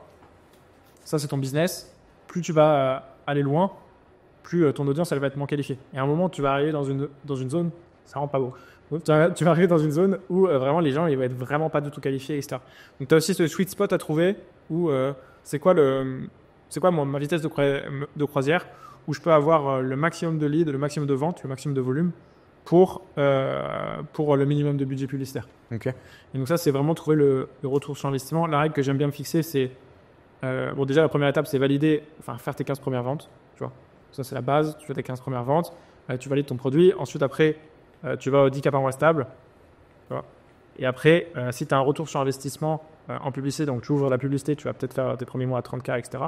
Et si tu as un retour sur investissement qui est supérieur à 2,5 ou à 3, moi j'accélère. Donc je vais monter chaque semaine et par contre je vais suivre ma data ultra précisément. Tu vois, genre, la data c'est trop important. Sur le collecté ou le contracté, tu regardes le ROAS?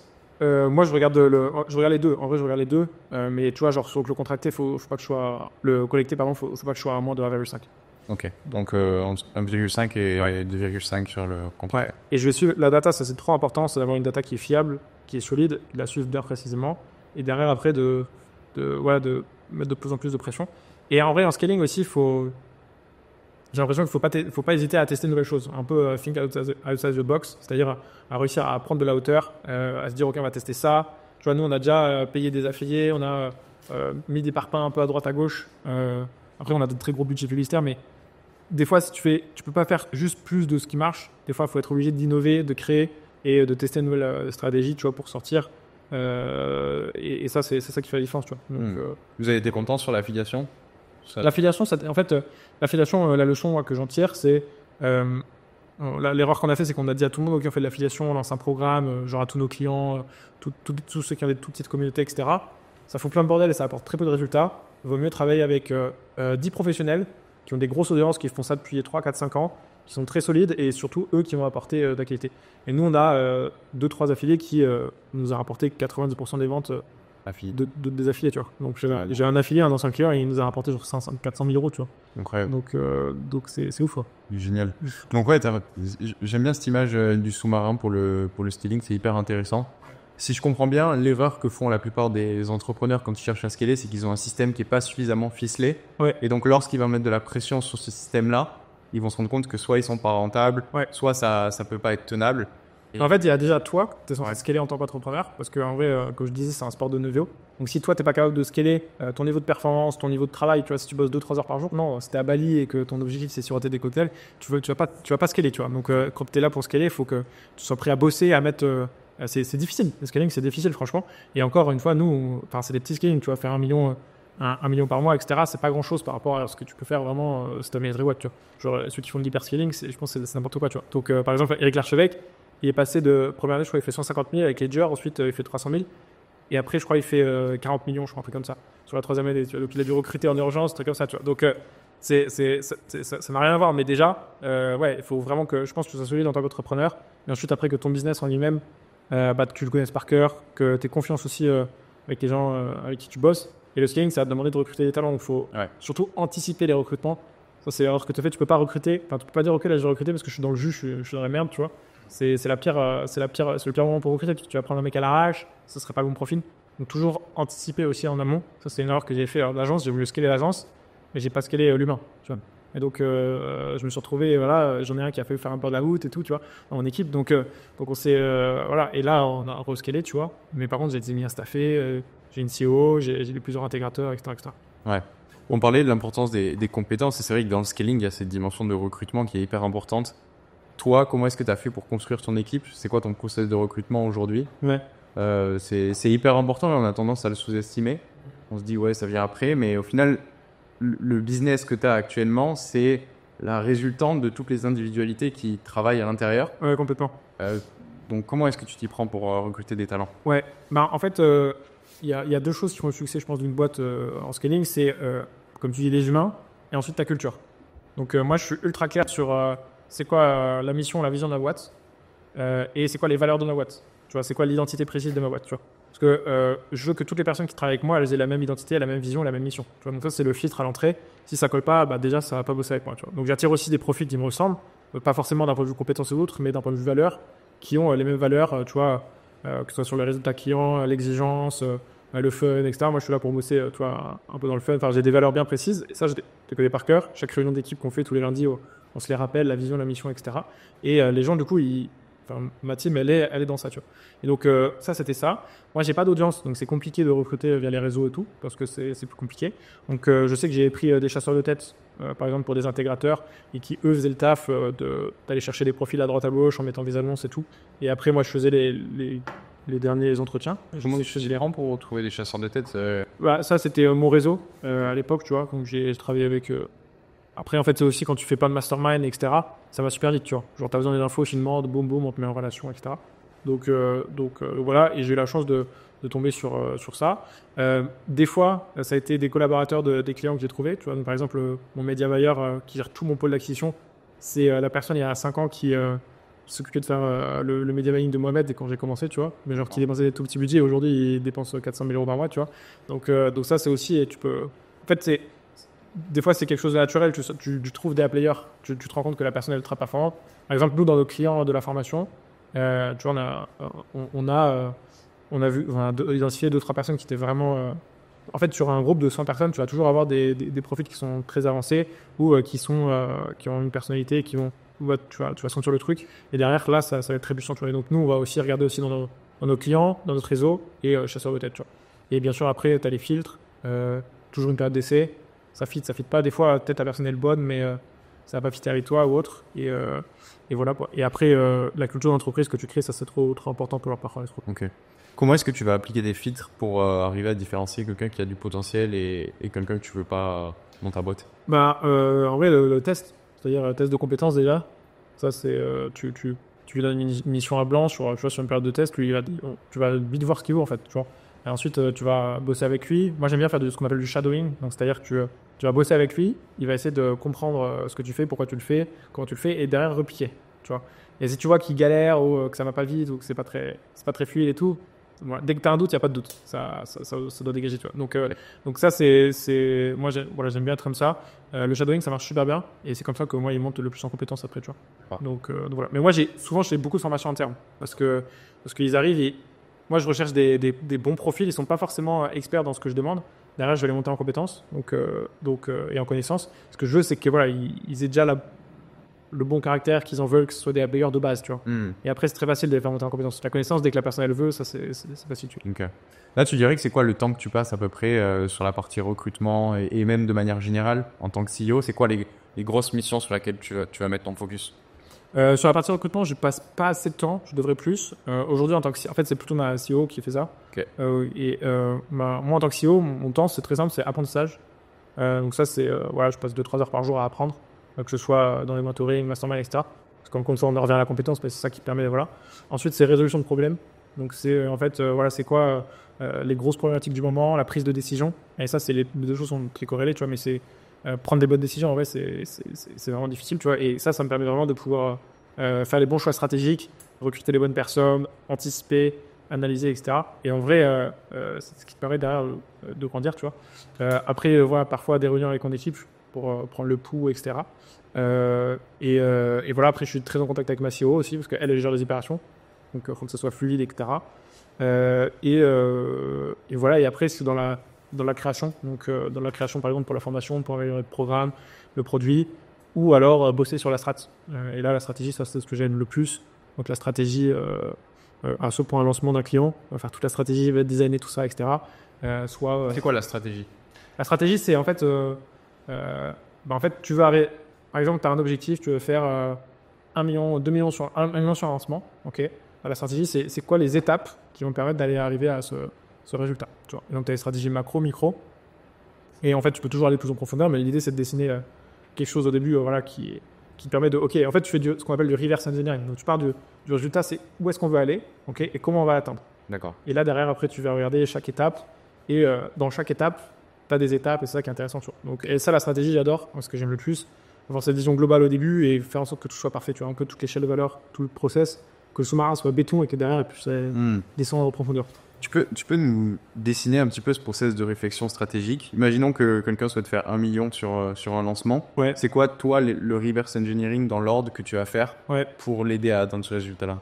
En vrai, c'est assez simple dans le sens où c'est des maths. Tu vois, au début, ça part de maths. Donc, imagine, tu veux faire 1 million d'euros. 1 million d'euros sur un lancement. Je sais pas, tu as une offre à, on va dire, 5K. Okay. Donc, tu veux faire 1 million d'euros. Tu as une offre à 5K. Ou si tu n'as pas d'offre, déjà, il faudra créer l'offre. Donc, la part stratégique, ce serait de créer l'offre. Et derrière, à quel prix, tu vois. Et là, je parle d'une offre à 5K, mais il y a des marchés qui ne vont pas supporter une offre à 5K. Chaque marché a aussi son pricing à trouver, tu vois. Ça, c'est des choses qui se testent et qui se jaugent, tu vois. Donc, voilà. Donc, imagine, voilà, je sais pas, tu as une offre à 5K. Ensuite, tu vas dire, OK, combien de ventes je dois faire pour faire mon objectif. Donc, c'est 200, tu vois. Tu dois faire 200 ventes. OK, après, derrière, mon taux de conversion Cloudr, il est combien? Parce qu'il est 25%. OK, donc ça veut dire qu'il faut que je fasse 800 calls décrochés, par exemple. Décrochés, tu vois. Ensuite, après, c'est quoi mon no-show, etc., etc.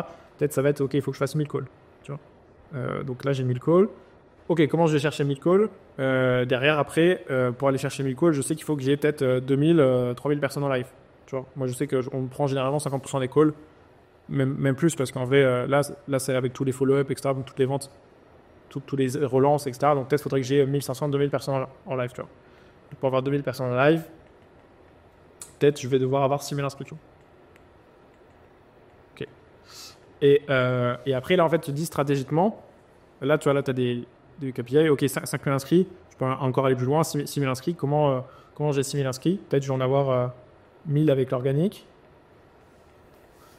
et 5000 avec tes pubs. OK. Et derrière, après, là, tu vois, genre, ça dessine des grandes familles. Tu vois, là, tu as les ads, là, tu as l'organique. Donc, stratégie ads, qu'est-ce qu'on va faire? Stratégie organique, qu'est-ce qu'on va faire? Ensuite, stratégie pour les faire venir en live, qu'est-ce qu'on va faire? Stratégie prise de call, donc là, le contenu, qu'est-ce qu'on va faire? Tu vois. Et donc là, tu vois, là, tu as les ads. Tu as stratégie organique. Là, tu as la stratégie pour les faire venir en live, taux de présence. Et là, tu as la qualité du marketing, la qualité du contenu, tu vois. Qui prennent des calls, qui soient persuadés, plus offre. Donc, tous ces points-là, c'est les contraintes potentielles qu'il pourrait y avoir dans ton système, que tu essaies justement de bien gérer. Tout soit parfait. Et donc, ça, c'est les points sur lesquels tu vas mettre ton focus. Ouais.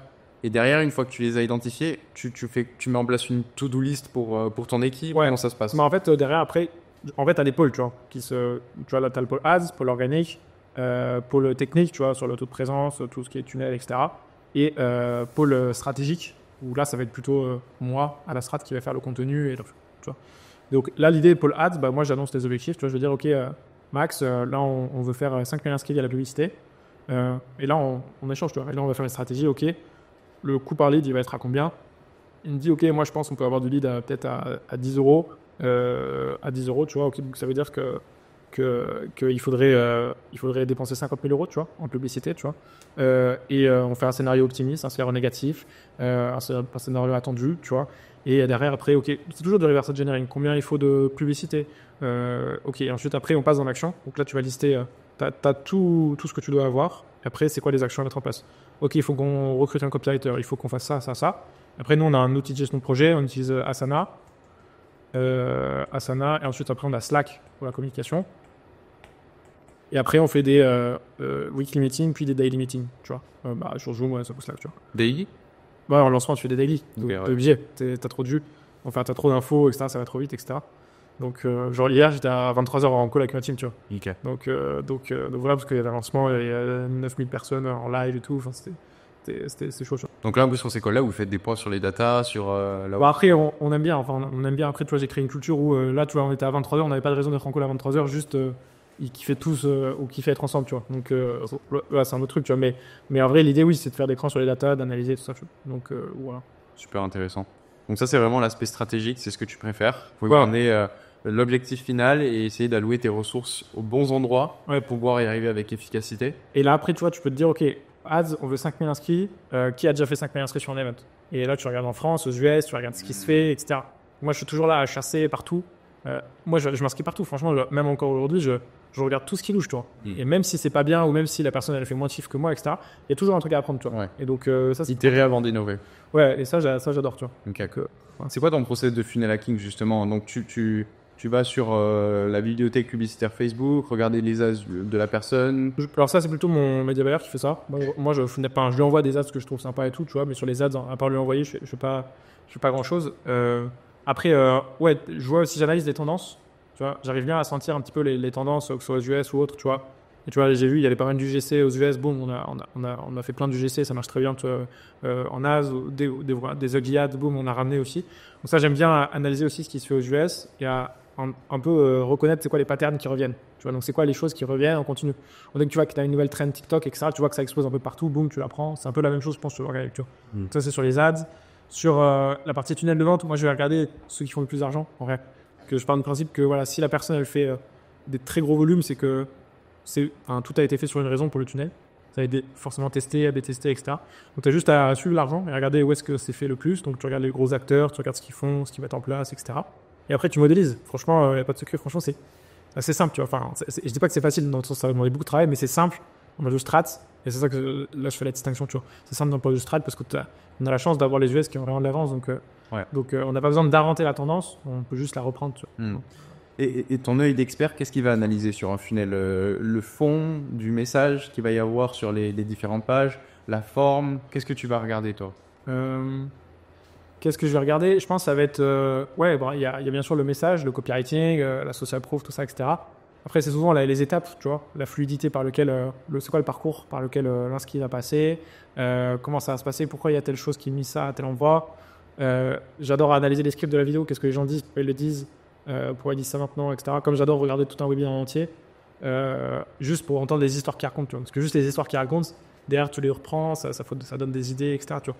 Et en vrai, il faut vraiment se dire que les gros webinaires qui tournent ou les gros challenges, il n'y a rien qui est dit au hasard. Genre tout est millimétré, c'est un peu une séance d'hypnose, tu vois, tout est millimétré de A à Z pour justement pouvoir changer les croyances limitantes, pouvoir faire en sorte de mettre les gens dans le bon état, etc. Donc ça, c'est trop puissant, tu vois. Donc voilà, et moi, je vais regarder. En vrai, je vais vraiment tout cliquer partout, tu vois. Je vais cliquer partout, écouter tout ce qui se fait, lire tous les mails. Tu vois, je suis abonné à toutes les newsletters. Et après, tous les infopreneurs. Dans des dossiers. Ouais, elles sont filtrées automatiquement dans des dossiers. Tu vois, j'ai tous les infopreneurs, je clique et après j'ai tous ces mails depuis 2 ans et je regarde c'est quoi sa strat, tu vois. Okay. Donc, et tu t'en sers après toi pour tes lancements, tu regardes les mails. Mais je donne un nos copywriters, des trucs, et après ça donne plein d'idées, tu vois. Donc voilà, en fait, c'est en faisant du volume, plus avec de l'effet de levier que derrière, après, tu as des résultats de ça. Ok, super intéressant. Donc c'est vraiment un process assez simple au final où tu vas analyser ce qui marche déjà aux États-Unis. Ouais. Tu vas regarder la structure de leur funnel, tu vas regarder leur publicité, leur message, leur offre, toutes ces choses-là. Je vais me former aussi, beaucoup. Parce qu'il y a beaucoup de strats que je prends des US, mais dont je me suis formé, là, parce que je suis dans des masterminds, parce que je fais des trucs, etc. Donc ça, je me forme aussi énormément, tout. Ok, super intéressant. Pour finir, j'aimerais qu'on parle de tes objectifs. Tu as 23 ans, tu es multimillionnaire. Ouais. Qu'est-ce que tu veux aujourd'hui et qu'est-ce qui te motive? En gros, ouais. Ouais, ma vision, en gros, ça serait de faire 100 millions d'euros sur le marché français déjà. Là, on est à 42 millions, tu vois, encaissés. Et ensuite, c'est de pouvoir impacter un maximum d'entrepreneurs, simplifier l'acquisition client. Tu vois, ça, c'est un peu la vision avec la formation que j'ai. C'est vraiment simplifier l'acquisition de client pour que ça soit simple et peu importe ton domaine dans lequel tu es, etc., que ça soit simple pour toi et que tu puisses avoir des résultats, surtout. Et ça, c'est la quête que j'ai, c'est de pouvoir aussi apporter un maximum de valeur. Donc, je le fais beaucoup en agence parce que j'ai, je pense, des résultats qui sont plus approuvés. Mais voilà, créer aussi un système qui est fiable, simple et efficace pour tous les entrepreneurs qui viennent se lancer et aller chercher un maximum de résultats. Après, il y a un aspect monétaire, il y a un aspect argent qui est cool. Tu vois, je suis un multimillionnaire, je pense. Voilà, mon objectif, c'est avant mes 25 ans d'avoir au moins peut-être 10 millions de patrimoine, tu vois. Enfin, peut-être, c'est pas peut-être, je sais que j'ai au moins 10 millions de patrimoine, tu vois. Et derrière, après, il y a l'aspect, il y a l'aspect fun, il y a l'aspect équipe. Moi, ce qui me fait kiffer, c'est de pouvoir créer une team de ouf avec qui j'adore bosser. Pour moi, le travail, c'est un jeu, tu vois. Donc, je vais pouvoir bosser, tu vois, genre, quand je veux avec qui je veux et surtout que je prenne du plaisir à faire ce que je fais, tu vois. Donc, ça passe par avoir une vraie culture d'entreprise. Ça, c'est trop puissant. Et derrière aussi, voilà, pouvoir continuer d'impacter un maximum, soit tous mes clients et apporter un maximum de résultats, tu vois. Donc voilà. Et après, je sais aussi que tu as des cycles. Donc là, je fais ça, tu vois, je suis jeune, j'ai 23 ans. Peut-être dans 3 ans, ça me saoulera et je voudrais faire autre chose. Et c'est très cool, tu vois. Mais le plus important, c'est que j'aurai toutes ces compétences qui, derrière, me permettront de relancer un projet, tu vois. Et je pense que tu as bien, dans une vie, tu dois avoir 3-4 shots, entre guillemets, où tu peux vraiment faire des projets, où tu peux tout casser, tu vois. Et là, je suis dans un shot, entre guillemets, tu vois. Donc, je vais à fond, tu vois. Genre, je m'amuse, je vais le plus loin possible. Et voilà, et je vais voir où est-ce que ça m'emmène. Et peut-être dans 4-5 ans, je sais pas ce que je ferai, tu vois. Ça se trouve, je continuerai à faire ça parce que j'adore ça. C'est du moment que je serai plus passionné, ça me saoule, je ferai autre chose, tu vois. Donc voilà. Mais au début, je faisais beaucoup ça pour l'argent. Mais tu vois, dès que tu as 3 ou 4 millions, après, tu te calmes un petit peu et pas que dire, ok, je fais ça pour l'amour du sport, tu vois. Parce que là, j'adore l'entrepreneuriat, tu vois. Donc, j'adore le sport. En vrai, c'est un sport, tout. Donc, c'est comme un buteur, tu lui dis, t'as 3 euros, pourquoi tu veux continuer de marquer des buts? Là, t'as gagné le match, tu vois. Et non, le mec, il me marquait des buts, tu vois. Genre, en mode, il est content, tu vois. Et ça, c'est la même chose dans l'entrepreneuriat. C'est comme ça que tu mesures aussi la réussite dans l'entrepreneur. C'est quoi le montant qu'il va chercher, les performances qu'il peut aller chercher, tu vois. Donc, on voit. Donc, t'as pas vraiment de chiffre final en tête. T'aimes le process. Tu sais que peut-être tu te prendras une pause à un moment si t'as envie de faire autre chose. Je pense aux 10 millions d'euros, je pense que je prendrais une pause. Enfin, et encore, je suis même pas sûr parce que tu vois, j'ai déjà énormément voyagé avec mon travail aujourd'hui, tu vois. Donc, et j'ai des amis, hein, franchement, ils sont riches comme pas possible. Ils ont fait 6 mois sur une île, etc. En vrai, pas bosser, c'est chiant, tu vois. Genre, en vrai, c'est marrant de pouvoir bosser et de faire quelque chose que t'aimes, tu vois. Ça n'a pas de sens. La vie sans travail, ça a, je pense, pas trop de sens, tu vois. Donc l'idée, c'est de faire quelque chose que tu kiffes, que t'aimes, avec les gens que t'apprécies, tu vois. Et voilà, quoi. Donc l'aspect chiffre, en vrai, pas tant que ça, parce que j'ai la chance de m'être déjà très très bien sécurisé. En vrai, je pourrais arrêter de travailler, tu vois, mais ça serait nul. Donc, T'as investi ou pas encore? ouais, j'ai investi bourse, un peu de crypto, pas trop d'IMO parce que dans mes têtes, c'est trop prise de tête. Et après, tu vois, j'ai des comptes à terme, des choses comme ça, assez pépère sur les investissements parce que je peux dire que je suis très bon sur ça.